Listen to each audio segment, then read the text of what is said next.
Ya.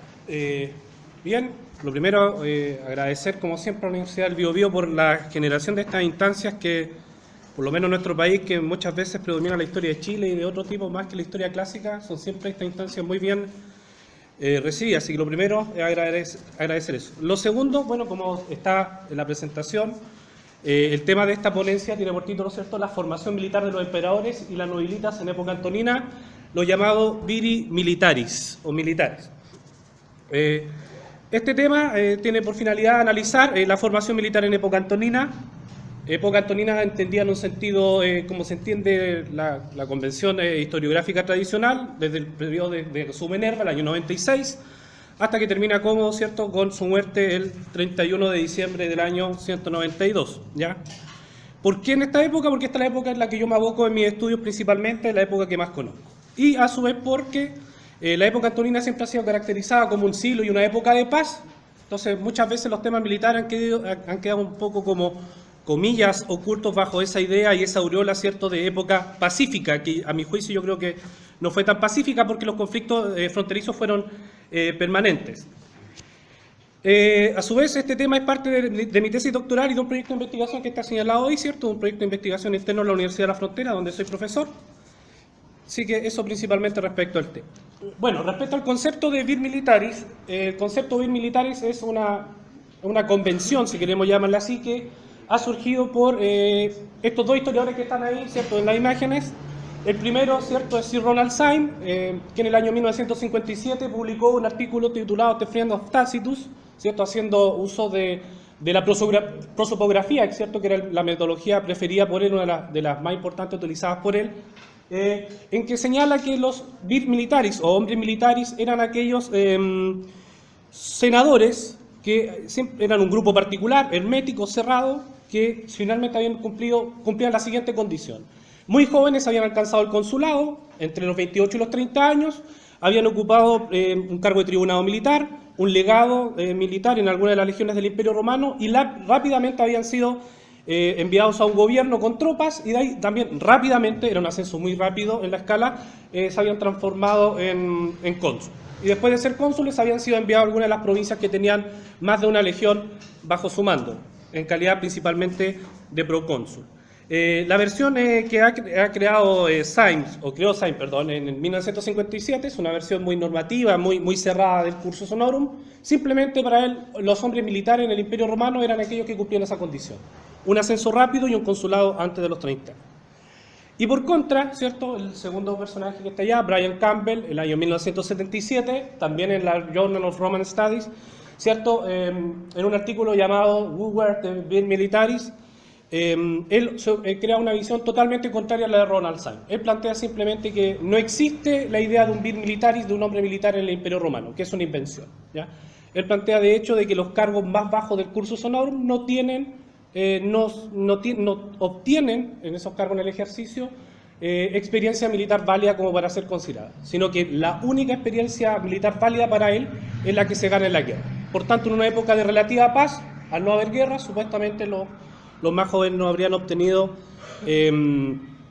ese aprendizaje. Por tanto, para él, la única forma de convertirse en un hombre militar era en el caso de la guerra. Bueno, lo principal de estas dos visiones, creo yo, es que tenemos que buscar un punto intermedio de la comprensión, ¿cierto?, un poco entre el punto de vista normativo planteado por Ronald Syme, ¿cierto?, esta fase de lograr el consulado rápidamente, y por otro también esta idea negacionista que necesariamente a mi juicio está equivocada, digamos. Yo creo que los cargos otorgaron cierto aprendizaje militar. Ahora, ¿cómo aparecían estos vir militares en las fuentes del periodo? ¿Cierto? El primer personaje que uno podría mencionar es Tácito, ¿cierto? Tácito es la única referencia que tenemos al concepto de vir militaris, aparece en Tácito, principalmente en sus Historiae, para referirse a dos grandes hombres de la época en que él escribe. Primero, al describir las condiciones militares del futuro emperador Vespasiano, él se refiere a él como notum viro militare, que es la única frase, digamos, que tenemos en las fuentes donde se menciona. Y el otro hombre también que se refiere con una frase similar, pero no utilizando esa idea de viro militare, es Galba, ¿ya? En su historia, al hacer descripción del currículum militar de estos dos personajes, ocupa por primera vez esta afirmación. Por otro lado, también en los anales encontramos presencia de estos hombres militares, como muy bien lo decía, ¿cierto?, en la conversación que se sostenía con la ponencia del profesor Buonocore, el tema de los discursos. En sus discursos también se hace alarde de esta idea de los hombres militares. Por ejemplo, en las anales el personaje, podemos mencionar varios, pero vamos a mencionar dos. Uno es Germánico, ¿cierto?, un líder militar por experiencia, ¿cierto?, con tanta experiencia militar que llega a causar hasta la envidia de su tío Tiberio, ¿cierto?, el emperador. Y por otro también el otro líder militar que más aparece en las fuentes, Corbulón, ¿cierto?, Domicio Corbulón, como el general exitoso que vence a los partos, ¿cierto?, y que se opone a otros generales, digamos, de mala fama, como podría ser Peto en la campaña oriental. Siempre Tácito mirando su realidad inmediata, que sería obviamente el gobierno de Trajano, un poco así como incentivar a Trajano a emular a estos generales antiguos, digamos, generales a la republicana, por llamarlo de algún modo. Y por último, también en Tácito encontramos sobre Agrícola, en que técnicamente la vida agrícola es la exposición de un hombre militar por excelencia. O sea, aquí hay dos dimensiones en el caso de Agrícola. La primera es que Agrícola es un conocedor de la gente, de las geografías provinciales, tanto sus cargos de tribuno, legado y gobernador, ¿cierto? Hay una frase que lo define, ¿cierto?, en la Agrícola 5.1, noche de provincia, noche de ejército, es decir, conocer las provincias, conocer el ejército. Y por otro también una faceta civil, la anterior, ¿cierto? Y también hay una faceta militar, el hombre que conoce la táctica, la estrategia, el combate, las medidas a tomar en caso de peligro, por la cual se hace famoso. Y con eso Agrícola se gana, ¿cierto?, un militar en omen, es decir, un hombre militar. Otro personaje en la época que también hace referencia a estos vir militares, a estos hombres militares, es Plinio el Joven. En el panegírico del emperador Trajano, si bien obviamente es un encomio el emperador, que acaba de asumir hace 2 años antes solamente del encomio, claramente parte de ese emperador idealizado, de este ideal del Optimus Princeps, ¿cierto?, parte de ese ideal pasa porque el emperador tiene que ser un buen militar. Y ese buen militar, ¿qué características debería tener? Comparte con la tropa, ejerce el tribunado militar con su padre en Siria y después lo llega a ejercer hasta Germania. Es comandante de legión, marchas forzadas con la legión séptima Gémina de Hispania a defender a Domiciano, el gobierno legal, ¿cierto?, de la revuelta de Saturnino, participa en campañas en Germania, etc. Plinio, ¿cierto?, describe a Trajano obviamente como un emulador de generales antiguos y obviamente destaca, ¿cierto?, que el Optimus Princeps debe ser un militar nato, recuperando la idea, ¿cierto?, de disciplina augusta. Y por otro lado también como fuente, ¿cierto?, el epistolario de Plinio, donde se mencionan una serie de relaciones militares que el mismo Plinio, un hombre que no había tenido ningún cargo militar, él acepta que había tenido un tribunado militar en Siria, pero él mismo lo dice en sus cartas que no le había sido de gran utilidad militar, sino que él se había dedicado principalmente a conocer filósofos sirios de la época. Eso es lo que establece él, pero que no obstante cuando va al Ponto se da cuenta de que la situación en el Ponto igual involucra, a pesar de ser una provincia senatorial y por tanto entre comillas pacificada, tuvo que lidiar también con amplias misiones de orden militar. Aparecen libertos del emperador pidiendo suministros para el ejército, 2 esclavos se tratan de unir a las legiones, y todo esto queda retratado, ¿cierto?, en las cartas de la respuesta que espera del emperador, porque no era un hombre con experiencia. Y a su vez también las redes con algunos militares que él posee, a los cuales trata de favorecer. Uno de ellos, Suetonio le pide un tribunado militar, Plinio se lo consigue, pero Suetonio dice que después no lo quiere, lo rechaza. ¿Por qué lo rechaza? Porque descubre que lo van a enviar a Britania, que eran las provincias en esa época más feraces, entonces no era un trabajo muy fácil de ejercer. De hecho, lo rechaza Suetonio y se lo da a otro de sus clientes. Y por último disponemos de 2 testimonios directos. Uno es del mismo emperador Adriano, la famosa Exercitatio, ¿cierto?, de Lambaesi, el discurso que da el emperador Adriano a la tropa de la Tercera Legión Augusta y las tropas auxiliares acantonadas en Lambaesi, en la provincia de África, ¿cierto?, la Mauritania caesarense, ¿cierto?, y la provincia de África, en la que el emperador da un discurso a las tropas felicitándolas por cómo es su estado de preparación, su estado de ánimo, las construcciones que han hecho del fuerte, las marchas que logran hacer, cada una de las maniobras militares, principalmente el Círculo Cantábrico para el caso, por ejemplo, de las tropas de Cuesta. Y por último, también de la época, un último testimonio como de qué significaba ser un hombre militar, disponemos, ¿cierto?, de la Ars Táctica o las Ases contra los Alanos, ¿cierto?, de Flavio Arriano, en la cual el gobernador de Capadocia demuestra o da a conocer cómo podría enfrentarse cualquier gobernador de esas provincias del Limes Oriental, ¿cierto?, enfrentarse a la amenaza de los alanos, ¿cierto?, un pueblo oriental que estaba en esa época invadiendo. Y también da ahí a conocer una serie de maniobras necesarias como para poder detener Ese es el problema. Bueno, esto nos lleva, más allá de las fuentes, más allá de lo que hayan dicho la historiografía, esto nos lleva a plantearnos dos grandes cuestiones. Una, a partir de esto, ¿cómo se formaban los emperadores? Y yo creo que aquí en el siglo II va a ocurrir un cambio fundamental con la adopción por parte la adopción que va a hacer Adriano de Antonino Pío. Hay un cambio fundamental en la estrategia imperial, ya vamos a ver por qué. Y por otro también en la formación que se va a establecer, ¿cierto?, en la aristocracia romana.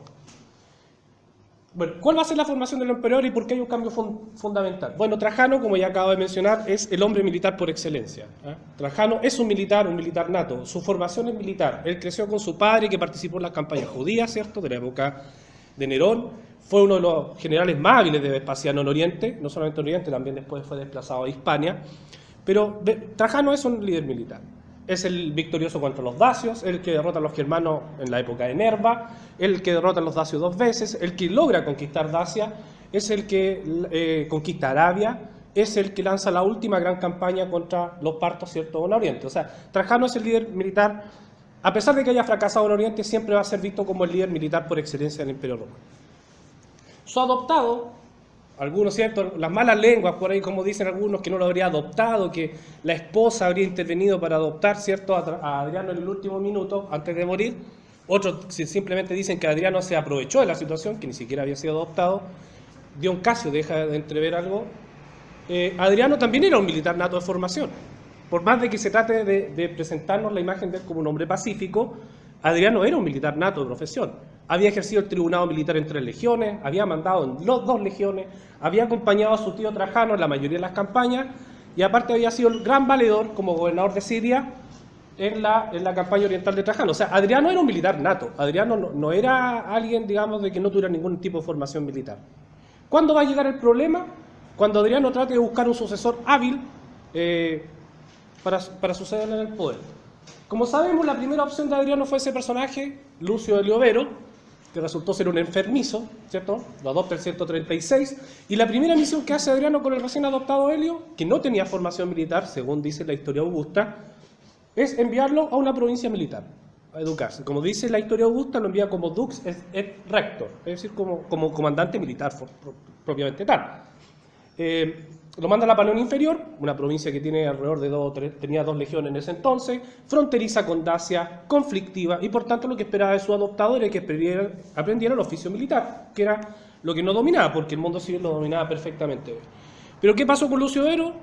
Un hombre enfermizo, muere, el año 138, y se ve obligado a adoptar una especie de solución de acuerdo y adopta, ¿cierto?, ese personaje que está ahí, Antonino Pío, principalmente con la esperanza de que los futuros Marco o Lucio Vero, ¿cierto?, cualquiera de los dos asumiera el mando imperial. También hay distintas versiones. Algunos dicen de que el preferido de Adriano para suceder era Marco y otros que era Lucio Vero, como Timothy Burns. Antonino Pío es un emperador. ¿Por qué digo que aquí hay un cambio? Porque Antonino Pío no tenía ninguna experiencia militar. No tenemos evidencia de que haya ocupado un puesto de tribuno militar. No tenemos fuentes que señalen que haya sido un legado legionario, pero sí saben, por ejemplo, que era muy conocido por haber sido un muy buen legado imperial, o procónsul, perdón, en Asia, que era una de las provincias más ricas del Imperio Romano y que había administrado la provincia diligentemente, evitado la corruptela política, etc. Pero Antonino Pío trata de vender esta imagen propagandística de la paz, la idea de que el imperio es la época más pacífica, trata de ejercer campañas con su legado principalmente en Britania, ¿cierto? El famoso muro de Antonino, más al norte del de Adriano, trata él de crear una imagen de militar, pero él no era militar.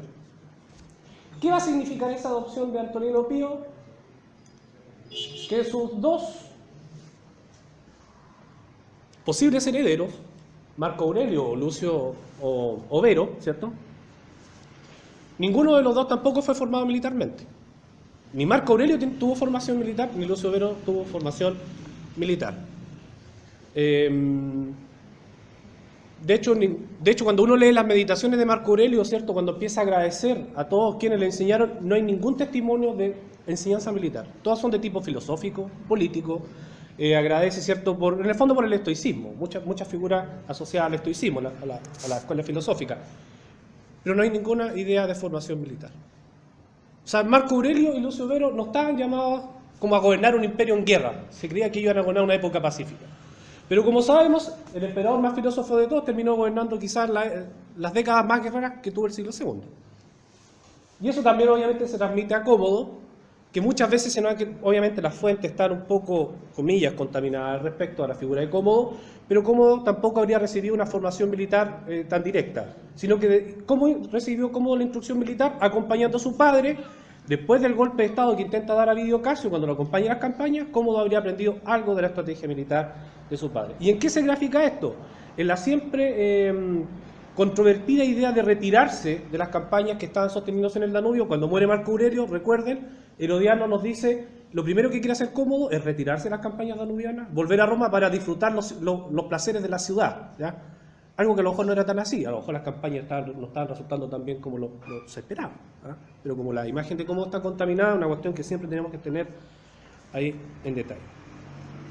Entonces, bueno, para recapitular esta parte, Marco Aurelio no tiene formación militar, Lucio Vero no tiene formación militar. Y aquí empezó también una época de declive militar.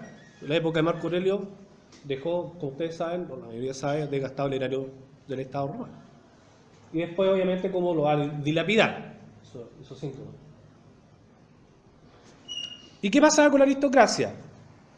Con la aristocracia, ahí se presenta una lista de 101 senadores, 101 senadores, a los cuales yo le rastreé su cursus honorum. Esto quiere decir que le rastreé sus destinos militares principales. La lista original era de 151, 51 de esos tenían solamente un destino, por tanto no era rastreable su carrera. Los dejé fuera y me quedo con esta lista de estos 100 y vamos a ver cómo un poco fue la carrera de la nobleza en su formación militar. ¿Por qué un senador se atrevería a ser vir militaris en el siglo II, en la época de paz, cuando habían cambiado las condiciones desde la República? Ya algo se comentó acá, en la República parte de la labor del senador era ir a la guerra, pero en la época del Imperio, en muchos casos, eso había cambiado. Plinio es uno de los ejemplos, ¿cierto?, que podemos mencionar. Uno, por tradición. Dos, porque también era una válvula de ascenso, ¿cierto?, pertenecer a ejercer esta carrera militar, y porque también era una forma de alcanzar la virtud y la fama.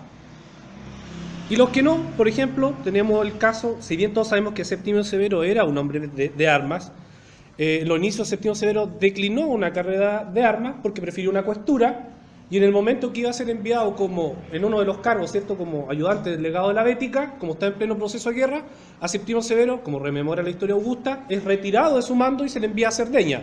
¿Por qué? Porque no tenía experiencia militar para ir a una provincia que en ese entonces estaba obviamente muy asediado por los pueblos del norte de África.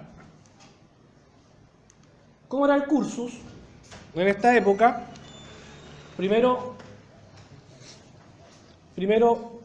los senadores, cuando cumplían entre 18 y 20 años,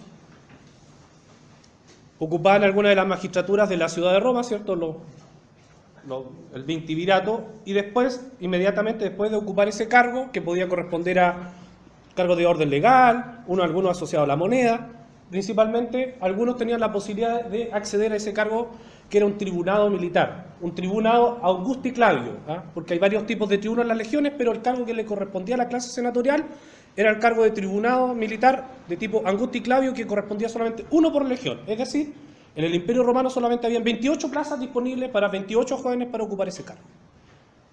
¿Ya? Ese era el primer cargo.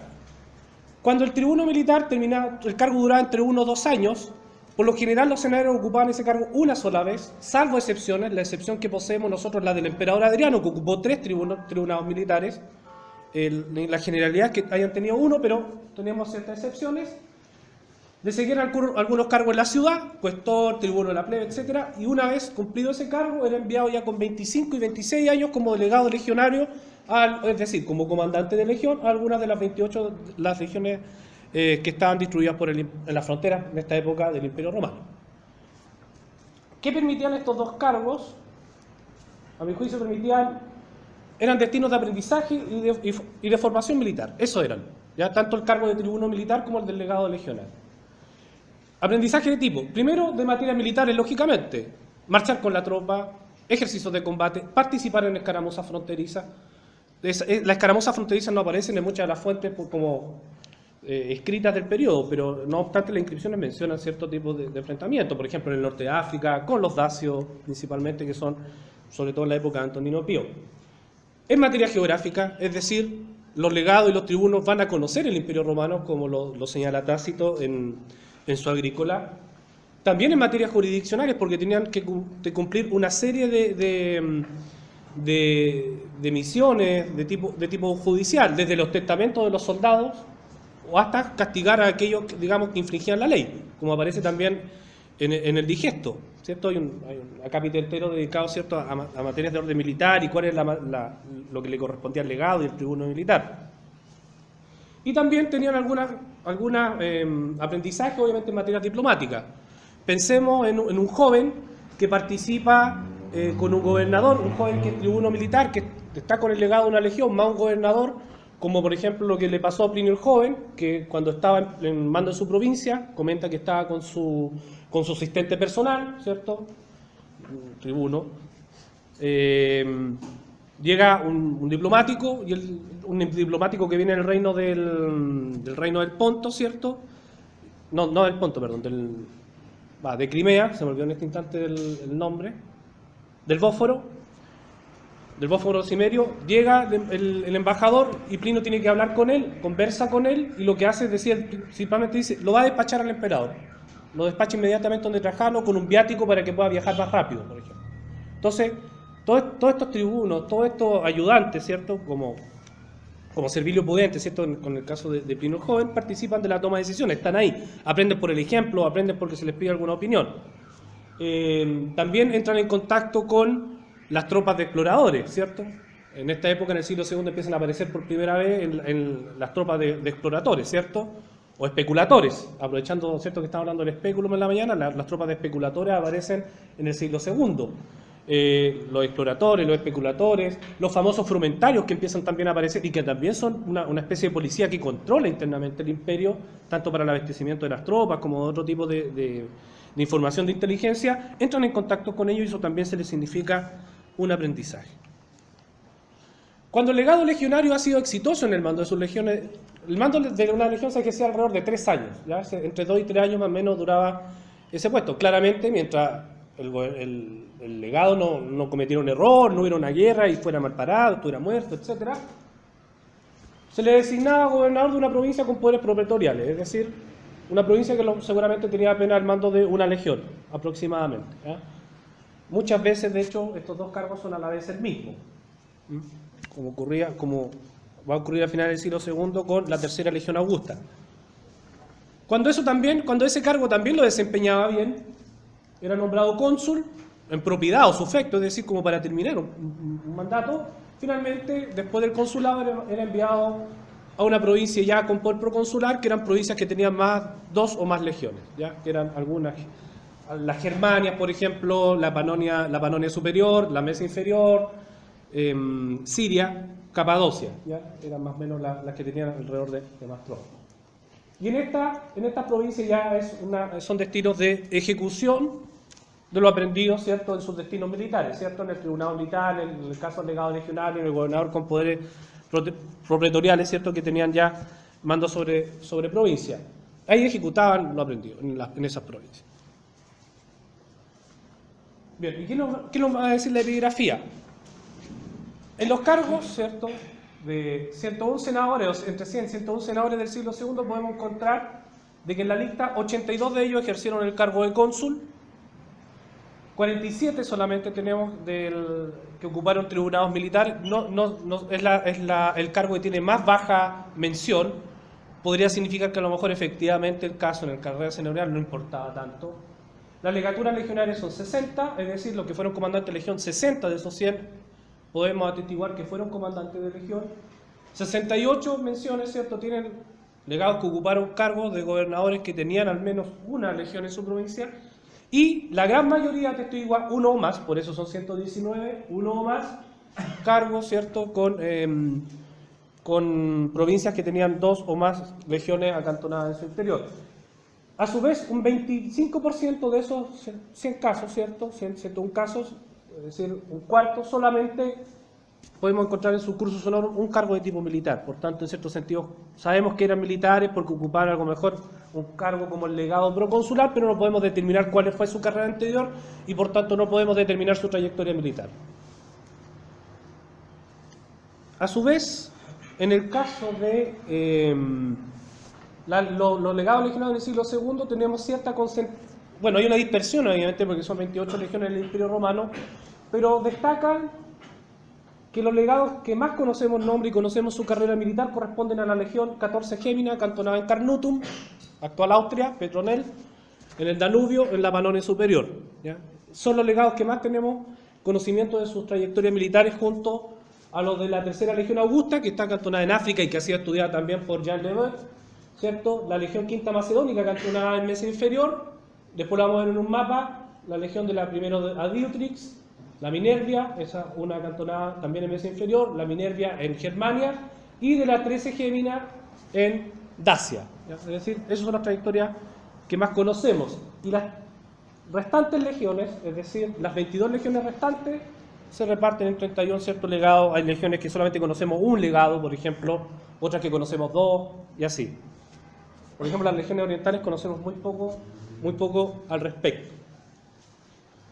¿Cómo se distribuía? ¿Cómo era una trayectoria de un hombre militar de la época? Es decir, que había ejercido este cursus honorum de tipo militar. Bueno, aquí hay varios casos, pero por ejemplo, Julio Severo, ¿cierto? Inicia su camino, ¿cierto?, la Legión 15, se desplaza a Dacia, es electo cónsul, Mesia Superior, enviado a Britania, de Britania a Siria. Es decir, si nos damos cuenta del trayecto, bueno, destino de orden militar. Si seguimos a Papirio Eliano, casi el mismo destino del anterior, ¿cierto? Julio Severo, Panonia Superior, Dacia, Britania. Se repiten los destinos. Después, si analizamos, por ejemplo, el caso de Casio Memio Macrino, mando acá, después va a Germania. La Tercera Augusta en África, no se puede ver, no se ve porque está la tabla, y después a Germania, que sería como una excepción a la regla. El siguiente se respeta, Estacio Prisco, nuevamente la Legión 14, ¿cierto? El Panonia Superior, Dacia nuevamente, porque está a cargo de la Legión 13 Gémina, que es la que está en guarnición en Dacia, en Apulia, la parte de la Dacia Apulensis. Vuelve a ser gobernador de Dacia, lo envían a Mesia Superior, permanece acá, es enviado a Britania también y vuelve a Capadocia en el reino. O sea, si nos damos cuenta, hay ciertos patrones en los discernimientos militares de los legados de la 14. Y así podríamos ver también lo siguiente. Pluvio Máximo Paulino, lo mismo. La 14, Mesia Superior, ¿cierto? Mesia Superior, después cónsul. Después lo mismo. La Panonia queda acá mismo, Panonia Inferior, Mesia Inferior, Panonia. Permanece en el sector danubiano. Es decir, hay una especie. Bueno, el siguiente se respeta también. El último cierto, Gallo Metro Sabiniano, la Gémina, la 14, permanece en Panonia Inferior, ¿cierto? Permanece en el Danubio, Dalmatia, a raíz de la invasión entre las guerras marcománicas y nuevamente en Dacia. Es decir, existe una especie de trayectoria similar para todos los legados de la 14. Es decir, como que había una especie de destino prefijado. Vamos a analizar solamente dos casos porque lo que queremos no dar tiempo. Por ejemplo, en los casos de los legados de la Primera Minervia. La Primera Minervia está cantonada en Germania. Por ejemplo, Quinto Socio Seneción está en Germania, después lo envían a Mesia Inferior. Un desplazamiento del Penal Danubio. Décimo Terencio Caureano, la Legión, permanece en el sector, ¿cierto? La Galia Bélgica, enviado a Dacia. En Dacia triunfa la guerra con Trajano y después Trajano lo envía exitosamente a gobernar la nueva y recientes provincias conquistadas de Mesopotamia, hombre militar por tanto por excelencia. Publio Helio Adriano, el emperador, manda la legión, gobierna a Panonia Inferior, también se envió a Panonia Inferior, al sector del Danubio, después a Siria, y después llega a ser emperador. El caso Marco Poncio Laeliano Sabino, lo mismo. Germania Inferior, Panonia, permanece en el sector danubiano, enviado a Oriente. Y por último, Marco Claudio Frontón, ¿cierto? Uno de los mejores amigos, ¿cierto?, de Marco Aurelio, permanece en la legión, lo mandan a reclutar legiones a Italia y vuelta también al Danubio. Es decir, existe nuevamente también una serie de patrones que se repiten. Y el último caso que podemos ver, que es de la Quinta Macedónica, lo mismo. Está en Dacia, permanece, ¿cierto?, la Quinta Macedónica, ¿cierto?, que está en Mesia Inferior, en el borde del Danubio. Panonia Superior, es decir, se vuelve a mantener en el sector. Y después enviado a África, lo mismo. El siguiente legado, Marco Cominio, lo mismo. Se mantiene en el Danubio. Sedacio Severiano, lo mismo. Se mantiene en el Danubio, enviado a Capadocia. Cuando van a empezar los conflictos orientales de época Marco Aurelio. Publio Marcio Bello, lo mismo. Obtiene experiencia, es enviado hacia Oriente. Y Marco Aurelio Maximiano, que no lo puse porque se tiene una carrera un poco atípica, porque fue un ecuestre adelecto, ¿cierto?, por Marco Aurelio, porque tuvo una carrera de casi 20 destinos militares, por tanto es una excepción a la regla más que otro tipo de cosas. Y por último, los casos que conocemos nosotros sobre los legados de diferentes provincias. En el caso de la provincia de Siria conocemos a 20, sabemos que la mayoría de los gobernadores de Siria en la primera parte del siglo II provienen de Germania, la mayoría tienen una carrera orientada en el Irme renano, pero ya a finales del siglo II cambió la lógica, así como el reclutamiento también se provincializa, también los destinos militares. La mayoría de los gobernadores de Siria van a ser de origen, o sea, van a tener una carrera anterior asociada a Oriente, Capadocia, o el Ponto, o Galatia, provincias del Asia Menor. En el caso de las Panonias, ¿cierto?, que aparece ahí, ¿cierto?, Panonia inferior y Panonia superior, y también Mesia inferior y superior, todos esos casos pertenecen a gobernadores que tuvieron una carrera en el Danubio. En el caso de Dacia y Britania, se repite la idea de que son vinculados sobre todo a legados, a la legión de la 14 Gémina, porque eran regiones que requerían cierta experiencia, de hecho, le exigían una amplia experiencia militar para ser gobernadas, sobre todo Britania y Dacia, que están siempre en peligro. Y como conclusión, por tanto, las trayectorias de los senadores, ¿cierto?, demuestran que el asunto no es solo normativo, es decir, no se trata solamente de cumplir cargos por cumplir cargos para ser llamados vir militaris, sino que los cargos tenían también una utilidad formativa a los cuales los emperadores aprovecharon, ¿cierto?, para ejercer una política de orden fronterizo hábil en el siglo II. Segundo, que los intereses son heterogéneos en los hombres de armas, es decir, no existe esta idea de grupo cerrado con un interés propio en la clase militar, sino de que lo que tenemos son diferentes patrones de destinamiento militar, lo de la 15 Gémina, que quedan en el Danubio, van a Britania y después van a Oriente, por ejemplo. Y por último, ¿cierto?, de esta forma, más que de vir militares como una subclase dentro del orden senatorial, como lo entendía Ronald Syme, se podría hablar de un cursus honorum de tipo militar asociado a trayectorias geográficas, es decir, ciertas vinculaciones entre diferentes provincias para armar una cierta trayectoria de tipo militar. Así que eso, muchas gracias.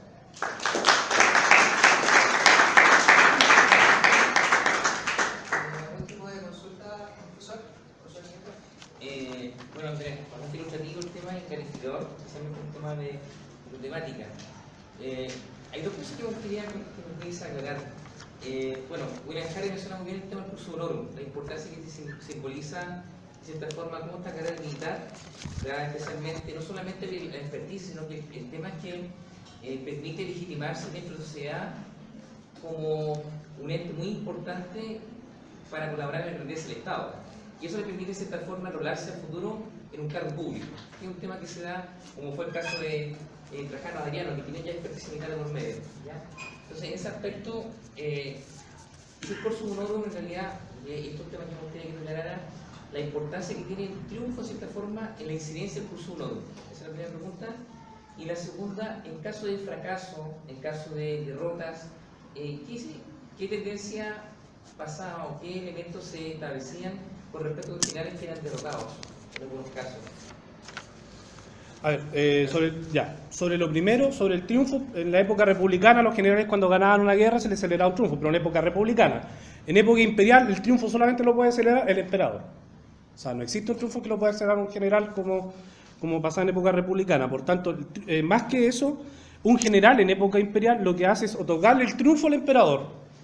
Ese es el camino en la época imperial, que y claramente era un aporte increíble. Ojo, que en muchos casos inclusive podía significar que el emperador le tuviera envidia al triunfador y lo obligara a suicidarse, como por ejemplo el caso Corvulón, ¿cierto? Que Nerón le dijo que tenía que suicidar, en buenos términos, porque se había hecho muy famoso. Y es un poco lo que trata de insinuar Tácito con Agrícola también. Tácito lo trata así como de soterradamente, decir como que Domiciano trató de... Eso es lo que podía pasar en la época imperial, o sea, en la época imperial había que tener mucho cuidado con lo que uno hacía, si lo hacía con el emperador correcto o no. Trajano tenía sus comités militares, Adriano también, pero no podía pasar lo mismo con Calígula, con un Nerón, con un Domiciano, con Cómodo. Eso respecto al triunfo, y claramente eso era una forma de legitimarse dentro del Estado, sobre todo en muchas familias a lo mejor que eran senatoriales, a lo mejor no tenían muchos recursos, pero podían en este caso tener una carrera, ¿cierto?, importante en el Estado, lograr buenas destinaciones, buenas legaturas. Eso también significaba obviamente un estatus. Sobre el fracaso, en muchos casos, por lo general, los generales prefieren suicidarse. Por ejemplo, le pasó a... No es Estacio Prisco, sí, si no me equivoco, Estacio Prisco cuando invaden los partos, en el caso de la campaña oriental de Marco Aurelio, cuando los partos atacan primero, Estacio Prisco pierde la provincia de Capadocia como en un mes, se suicida. La mayoría de los generales romanos terminan suicidándose. Y los que no son apartados rápidamente del cargo y se envía un reemplazante. Ocurrió, por ejemplo, un caso en el año 152 en la Mauretania Caesarensis, sí, la cesarense, cuando hay un grupo de Mauri invadiendo. Y lo que hace Antonino Pío es enviar un senador, porque la provincia era gobernada por un ecuestre con capacidad militar, no cualquier ecuestre, digamos, como de un oficio burocrático, un ecuestre de orden militar, y lo que hace Antonino Pío finalmente es mandarle un senador para vigilarlo y darles capacidad y logra solucionar el problema, al punto de que hay ciudades en las que se le dedican inscripciones, no me puedo acordar el nombre del senador en este instante, en el cual le dedican como votos por su salud, votos por la victoria de él. Eso ocurrió en el año 152-154. Por el tema, por ejemplo, el caso de Teutoburgo, que fue un fracaso rotundo. No, claro, el caso de Teutoburgo ahí corre por otras vías, porque hay también las tropas, los que comandan el imperio, quedan una especie de psicosis colectiva. O sea, hay que saber bien dónde estamos pisando, hay que poner cuidado con dónde avanzamos, y también el imperio empieza a retraerse después de Teutoburgo. O sea, Germánico logra avanzar, pero lo primero que le dice su tío Tiberio es: por favor, no avances tanto, que ya tengo miedo que me vuelva a pasar otro Teutoburgo. Y lo mismo va a pasar con Druso. A Corbulón Claudio lo detiene, porque Corbulón construye un canal en los Países Bajos, todavía quedan restos del canal, y Claudio también hace que Corbulón vuelva, porque no está de acuerdo con que Corbulón no se vaya tan allá. Eso también genera una especie de psicosis colectiva, sí. Gracias.